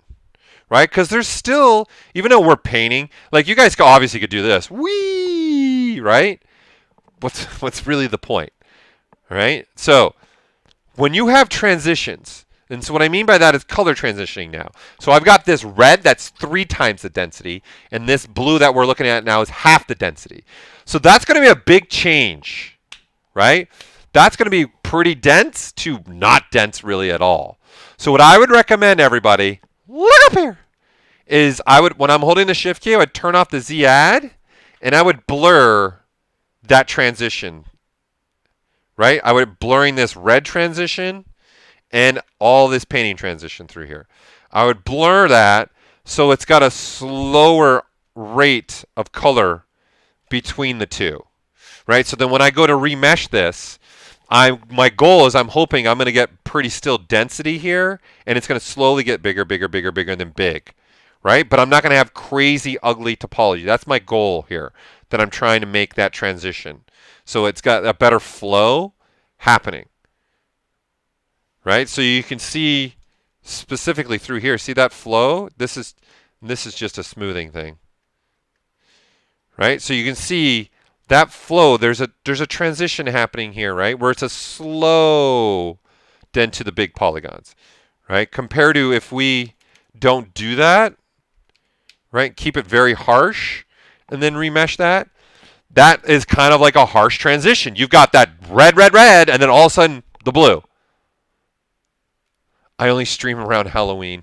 That's not true, do I? It's all about goals, Dougie. Right? So you can see you might want to messing with that and think about that in the transitions. So you can see we're getting bigger polygons now faster than we were previously, right? So and then this is just a smoothing thing, right? So you want to be able to manipulate this. So this is where I would use something like this painting ability. There's parts of my model that I know I'm going to get more density. And instead of dividing the entire thing up 4 times just to get more density in one little area, how about I remesh and then get some more local density happening? Okay? So there you go. That's where that comes very important. Now, moving along here, and we keep working here. Okay? Let's transition now into some folder talk. Let's grab my gun. Gundam! Okay, because it's where folders are very important for me. Okay, so let's turn on live booleans because I'm using live booleans to make my piece here. Okay, so what we have now is I've started to use my folders as a way to section off, right? So my Gundam's going to look like this piece once, like this, right? So this is me. This is my blocked out phase, right? So this is me. This is how I like to work on hard surface in ZBrush. So this is me using like the clip brushes, the trim brushes, and I'm blocking things out, right? So I want to be able to figure out I get my proportions right before I worry about trying to create something like what's in the folder, right? This is the clean finished version, right? That's perfect. That's exactly how I want it to look. What's up, werewolf? Jahardar werewolf? I like that. Okay, so foldering has become obviously important for us. So now what's really nice about this in this sense, right? I've got 165 subtools. Now there are times when I'm working, and I have done this in just previous projects I've been working on. I'm using, for example, live booleans on everything here, right, through all these folders. Right? I can turn on my large cannons too if I want to, and now I got these cannons, right? So let's just say even as a user, I want to take these cannons and put them on something else. I don't know, let's put them on the super average dude for whatever reason. All right? So this is the beauty thing now of a folder. We're going to be able to rip this cannon, even though it's 15 subtools and in a folder, off and put it onto the super average dude. Okay? So the first thing that comes to us is we need to know how to make a folder real quick, right? So there's multiple ways to make a folder. So I'm just going to use the demo soldier right now to make that folder. Okay, so the first way obviously is there's a shortcut, but there's a button, and I don't ever use the button anymore. It's new folder. I use Control F. That's my preferred method, because why not use the shortcuts? I hit Control F. It asks me to make a folder. Dude, right? And now what gets plopped in the folder is the selected subtool. Simple enough. Of course, then I can drag and move subtools up and down the list, and I can add things to that folder. So now if I turn off the folder, right, everything turns off, right? So if I don't have him selected, I can turn them on and off now. Simple, simple, simple, right? Nothing crazy here. Now, for something like what I was working on, I've got 165 subtools, right? And what if none of that was in folders? Now we've got, well, how am I going to quickly make a folder for everything? My preferred method is using the gizmo. Okay, it's also a great way now for many folders, for posing, especially for hard surface. So I like to use the gizmo to do this. So my go is turn on this little last icon right here, okay, which our man Joseph Dress called pizza boxes. And then I add it on, and I go, well, how many people are you bringing to the party? Are you bringing one subtool, or are you bringing 50 subtools? It's a party up in here. Obviously, that icon is referring to a subtool list. Now, if you look at it, it's just recreating the subtool menu, right? So in essence, am I moving one subtool, or am I moving multiple subtools? Okay, whatever way you need to remember it, go forth. Subtool party, have a good time. Okay, so why I like this is I can now use selection abilities. Okay, so holding down my Control Shift, I can just select on subtools that I want to be part of a folder. Okay, so Control Shift and say, now I got the body. You know what? I want the wristband, I want the glove, and I want the goggles. So all I'm doing is holding down Control Shift, and I'm tapping on the ones that I want. And now if I hit Control F, it's going to say, hey, you have selections, and you're in this mode. Do you want to make a folder? I'm going to say always yes, because I'm always going to do that do. Right? And you can say, boom, I've got a second folder now. Do. Right? And now I can open and close that, and then there's my folder, which that's nice, okay? You can also do it this way. You could just click and drag, and anything that's in the green, right, is going to be used. Right? So if you're selecting over any of the meshes, it'll grab it, right? And you don't need to completely select. Right? So for example, if I want the knee pads, I can do that, and now they're in the selection. Right? And if I do this red, then it's out of the selection. And so I can do this. Now the body's added to the selection. So this is a great way. So obviously by default, you guys will have the select rec. So I can say let's only have the head and the goggles. I can just do this and see only the head and goggles are in that selection. I can Control F. Dude. Oh, not that many U's. Right? And then now I've got a new folder. And you see I've got 2 in this one now, and I've got 2 in this one. Right? So this is a really great way for me to start creating some folder systems, because as we're looking at that Gundam, is that there's a lot of subtools. And for me, I was able to quickly create those. Right? So, with that said, now that we have folders, what can we do with the folders, right? So like I said, I have this, where's my Gundam? There's my Gundam. Okay, Gundam, where I've now started foldering things off, right? And I'm doing this on purpose because I want to, it's also obviously to organize myself. But there's also times where I want to rip things off. And in this case, you know, that glider ship, right? Actually, the wings were part of my Gundam, right? So my wings, let's see, this is the main back piece. See, I've got these wings that I've made, right? So I wanted to be able to just take these wings right off and reuse them. Okay, so I don't know. I don't remember now which one's Top Guns. So as I turn these on, you can see all the pieces. Oh, here, large wings. There you go. So see these large wings? When I was building that ship, I'm like, you know what? I'm just going to go rip the wings off that I have on my Gundam's ISWP pack, and then, boom, design, right?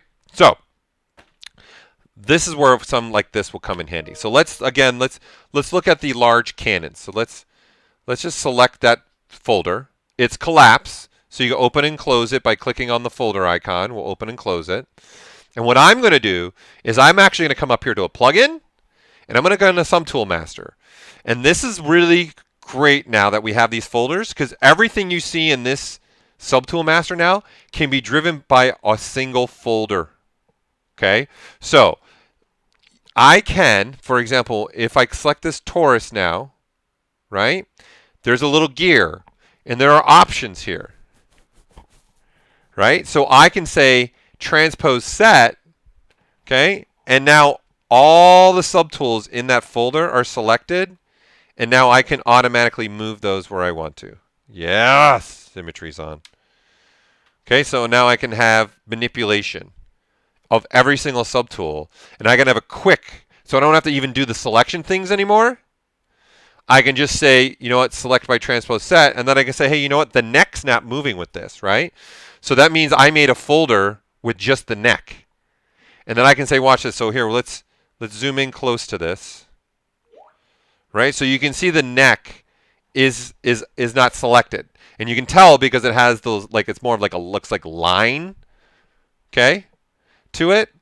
So I'm going to say gear, and I'm going to say add transpose set. Right? And see now the neck is visible. So now when I move, I'm actually moving not only multiple subtools, I'm moving multiple folders. So you got to think about this, right? This is really crazy done now. And as far as I'm concerned, I'm done with this piece. It's clean. It's what I want. But what if the size was wrong? What if I wasn't positioned in the right spot compared to how close I want it to the head? I just disappeared here. This is like extreme back up, extreme close. I just leaned back in my chair and I just realized how far back it goes from the camera. It's like I'm here, but I'm not really here.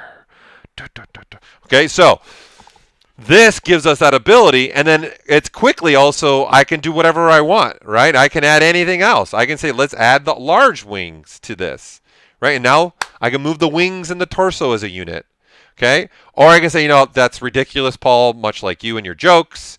So click on this and say, how about we sub it? And then now it's out.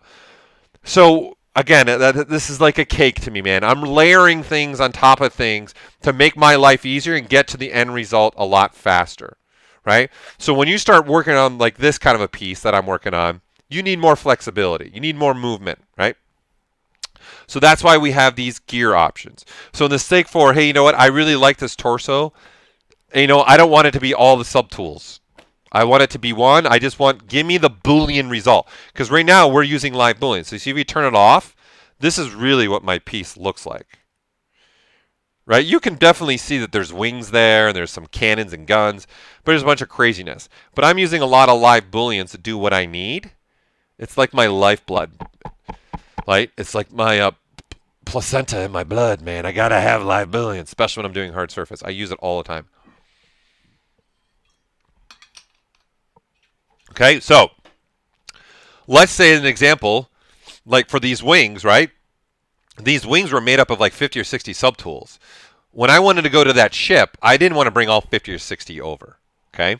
So I wanted to say, let's Boolean those, but only Boolean that folder. So that's why we have two options here, right? You have Boolean folder and Boolean with dsdiv, which stands for dynamic subdivisions. I am a massive user of dynamic subdivision levels, especially when I'm low polygon, looking at something like this, right? This is what I want. I have, so if we look at this main piece here, right, and come down here to geometry and dynamic sub, see, I have it turned on. So if we look at just this piece, this top piece, if I turn it off, this is what it looks like. It's really, this is the topology, right? And I turn it on, this is what it looks like. Okay, so the difference here, people, and everyone, you guys got to understand, this is a big difference. So let's turn off. Let's just look at the torso right now. Again, beautiful, can turn off, beautiful turn off sections. Okay, so I have 24 subtools making up pieces in here, right? So we'll open it up and expand it and turn this back on. Well, not that one. We don't want that one. Okay, so I will have all these doing particular things. Okay? And now I want the result of this. So let's make one without dsdiv and make one with it. Okay, so here we'll do the Boolean folder. Click it. And what that's doing is looking at the folder. It's already done. Bada bing, bada boom. Everything gets turned off in the folder. And a new subtool gets made, and that new subtool is the mesh. Right? And you'll notice now, every single mesh, right? There's 1, there's 2, there's 3, there's 4. Right? So here I'll turn on the polyframe without the line. So you guys can really see it. I'll turn off live Boolean now. Right? So there's that piece. Okay? There's that piece. This is the back, and then there's that piece. Okay, so why is it, number one, making 4? And if you look at the topology, right, well, I need to turn the line back on. It's pretty ugly, right? It's got really long, this is more like I would see coming out of a CAD program that's trying to convert the CAD. Polygon, what's up, my man? What's going on, Ben? Was seeing the CAD program coming from here to here, right? So because I'm using something like dynamic subdiv, this is not really giving me a result that I would want, right? It's not pretty at all, any shape or form. But why am I getting 4? The reason why we're getting 4, if we turn this all back on, we'll turn on our live Booleans, and let's turn these ones off. In fact, let's just do this. Let's select this one, this one, this one. There we go. Yeah, and let's have this one. Let's actually make a folder. Let's put them in a folder. Right? So this is where, again, I can select things that I want to be in the folder or not in the folder. Right? And then now I can just say Control F. I'm just keeping Untitled. And now I have an untitled folder. Right? So it's got those items in there. These 5 items that I had selected. Okay? So now it gives me the ability to turn this folder on and this folder off. And so now I can look at, right, the clean version. Okay, and so now what I want to tell ZBrush to do this time is make it based upon the DS div. So this is going to take longer now, right? It's really not that long. And what we're doing is we are applying the subdivision, the dynamic subdivisions, and then going on to then Boolean, right? So if I close this, see we get the pieces again, but they're exactly what we were looking at, right? This is what I wanted. I wanted clean pieces like this. So you can see the density is very different. Look at the topology. It's very different now, right? It's a lot dense, so that's ugly. That's ugly. Right? But this is because whatever piece I'm using here to cut into it, it's not divided up enough. It doesn't have enough information. But you can see now the difference, right?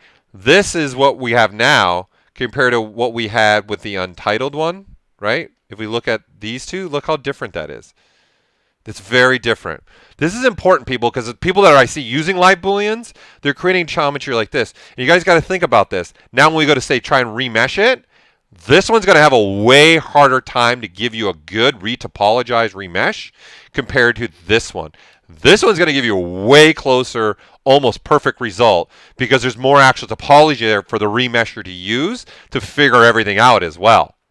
Okay? So that is very important.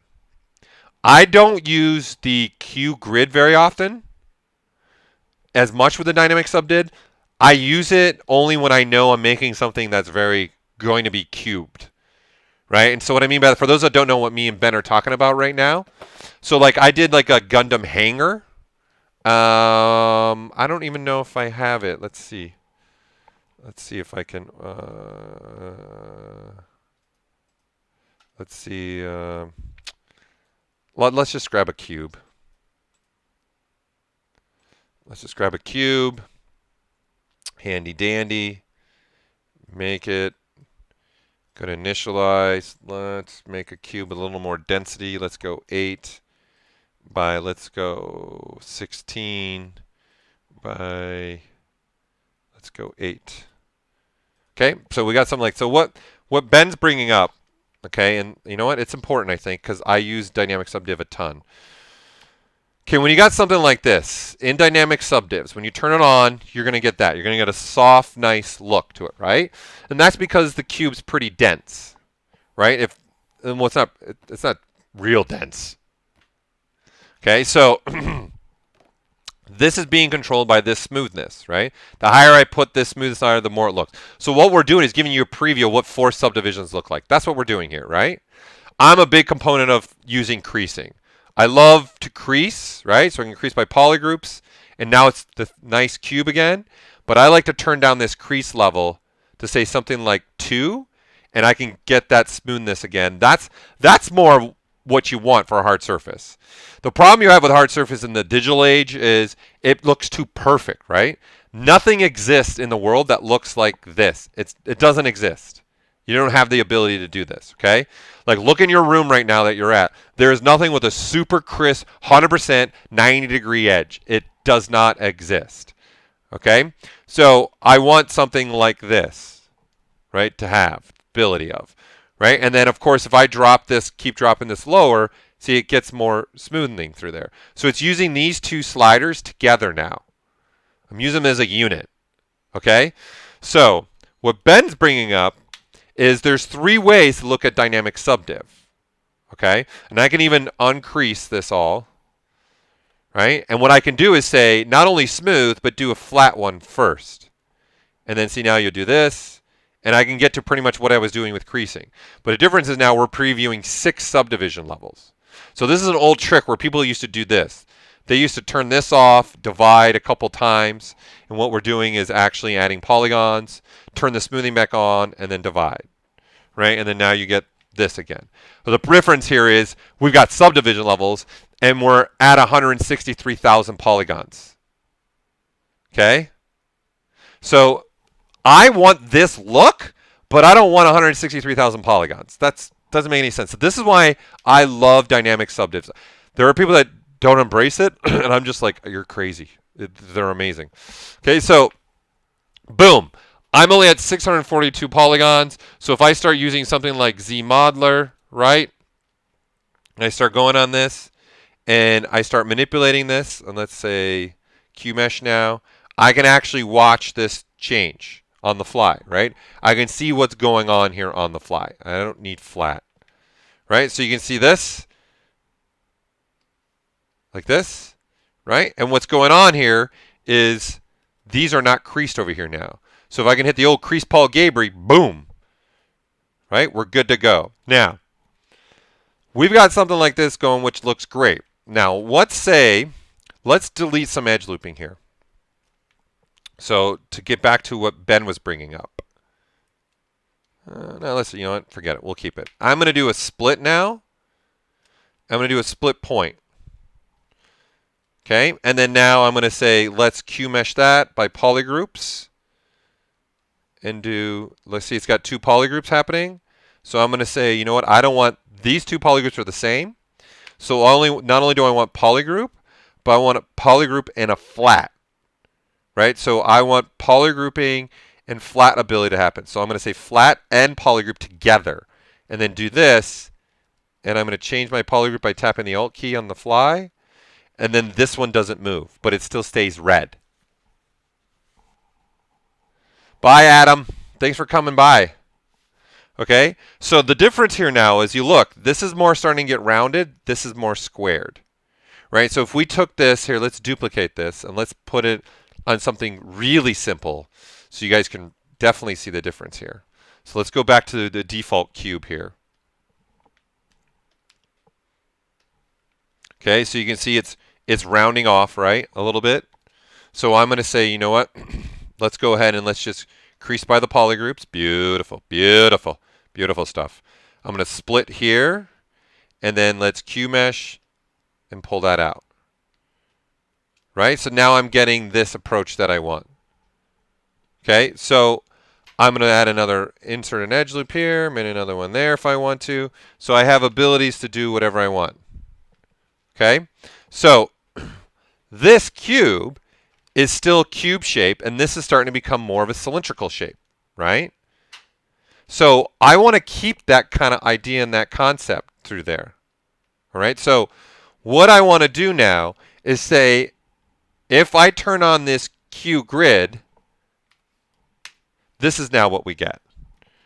Right? So you can see this is now no longer really rounded. This is very cubed. So here we'll even turn off the smoothing, and this is now what we're getting.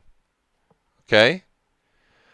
So the Q grid is awesome, but it's only really beneficial if you're creating something that's going to be all squared, hard edged, and there's no roundness in it at all.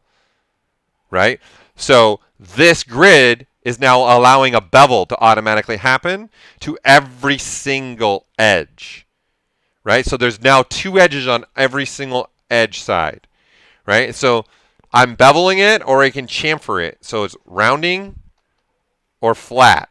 And then this coverage controls this right in here. Right? It controls what I'm going to be doing. Right? So you can see that on the fly. So when I did my my Gundam hanger for a man, here I can see if let me see if I can find it real quick here, because I made a hanger for my Gundam as well that I never do anything with. There we go, found it. Let me rip this off. We are. Okay, so see something like this. Everything in here is pretty much squared, right? So this, I used the Q grid. I use it for everything, right? Because there's nothing really rounded. There's no spherical shape. There's no cylinder shape. There's no hard surface that kind of rounds slowly. That doesn't exist, right? So when you're using that Q grid, It's great. You got to think about it though. You're creating an edge loop on every single side too, right? So you can have constant edge. You can control the coverage of that, right? You can be bevel or a chamfer. And then this Q grid slider, honestly, never put it, there's no need to put it above 1 unless you're really going to use chamfering. But even when I was making that hanger, I kept it at 1 the entire time. And you don't need to combine with both, right? And then now you got coverage. But the thing you're going to have to think about, when you go and create this piece and you hit apply, you're now going to get all that topology too. Right? So that's the thing you got to think about. Like, I don't really need 6 edge loops right here. That's pointless. But the 2 edge loops became 6 because this is putting edge loops on either side of what you're doing. Okay? So to what Ben was talking about, that's what I like to use. No, and you can't limit the beveling. It's a global setting. It's a global setting. So if you want to do limited beveling, you're going to need to use the ZModeler brush. Okay? So if I'm switching to this and doing a smooth ability like this, and now I want to bevel certain edges, you'd want to switch here and you can do a bevel, or you can do an add to curve. So when you're sitting on edge, I can click on these curves, and I can bevel now these curves right here, and I can put a beveling right in there. Now I have a bevel going on just through there. That's kind of something that I like to do really quickly, right? Is if I did something like 8, let's make that a new mesh. See, something like this. This is what I like to do in some of my designs. Let's get rid of this. Is I like to put a little element through here just to kind of break it up. So it's like using this, say, as some kind of piston or part of a leg, or let's say, you know, bone structure. Maybe I want to use this as like a bone structure through here, but I'm doing hard surface. I'll do stuff like this, and then I'll say hold space bar over the curves, and I'll say bevel, and I'll throw a bevel in there. So if we look at it, it gives me that, right? And then for me, I like to crease it. So now I've got a crease, and so when I look at it, I get that. And then I like to also then throw a little crease in there, right? And see, that's super sharp. So this is where the crease level comes into play. And then that is way better. That's really what our goal is, right? And you can say crease level 1, crease level 3, right? You can watch that change now too on the fly, and it does a better job. Right, so this is the kind of stuff that I like to do for beveling in certain areas, okay? I didn't answer any question about edge snapping. I didn't see your question about edge snapping. I'm going to have to get going here, so let me find that question to snap to another edge in ZModeler. No, but there's no way to, like, I'm not sure if that's a loose word to me, snapping, because I don't know if, do you want certain snapping? Like, you can take an edge and move it and then make them be combined edges in essence, right? So all your edge here are through here. So there's not really, I'm not sure what you mean by snapping. I'm not sure if you're meaning, do you want this edge to snap to that edge exactly and be in the same space? If that's what you're looking for, no. There's nothing like in the edge controls to do something like that. But that's creating ugly geometry. So that I would do something else. I would use a point control, right? Then I would do a stitch, and I'd say endpoints, and I'd click here, and then see it's stitching. And then click here and click here. And then now that's one edge now instead of 2 edges. So there's that snapping me. Yeah, there's a way to do what you're asking for sure. So snapping degrees, just use masking. Do a mask, and then inverse it and switch to the gizmo. Right? And the gizmo has the ability to snap to degrees. And now that edge, right, can snap. You can do that if you want to. There's, of course, also a spin. Right? We'll spin the edge at 45 degrees automatically. So you could do that if you wanted to as well. Okay, and the last thing before we go, when we're talking about folders, because unfortunately I have to go, everybody. I wish I could stay longer, but I cannot. One big thing that you guys want to do, I was talking about the Canon part. Okay, because this is big for me. I do this all the time. So this large Canon folder in here, right? I want to take this Canon folder, right, and put it on something else.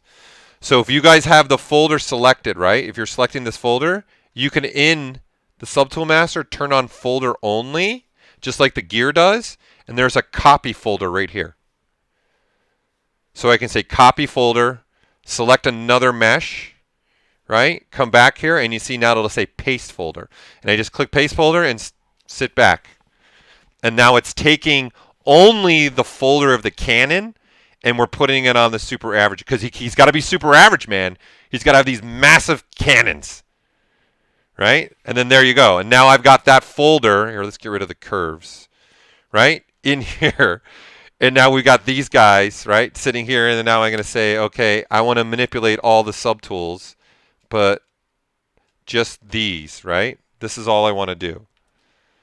Right, so this now gives me the ability to put these Canons in place where I want them, and then size them all down as a group, and I'm not ever losing my design.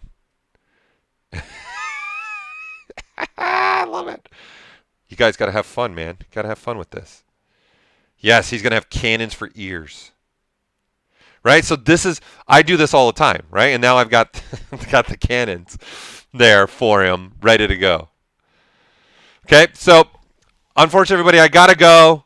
Thanks for tuning in again to another wacky and wild and crazy Paul Gaboury. Did you know that? Here on the ZBrush Live channel.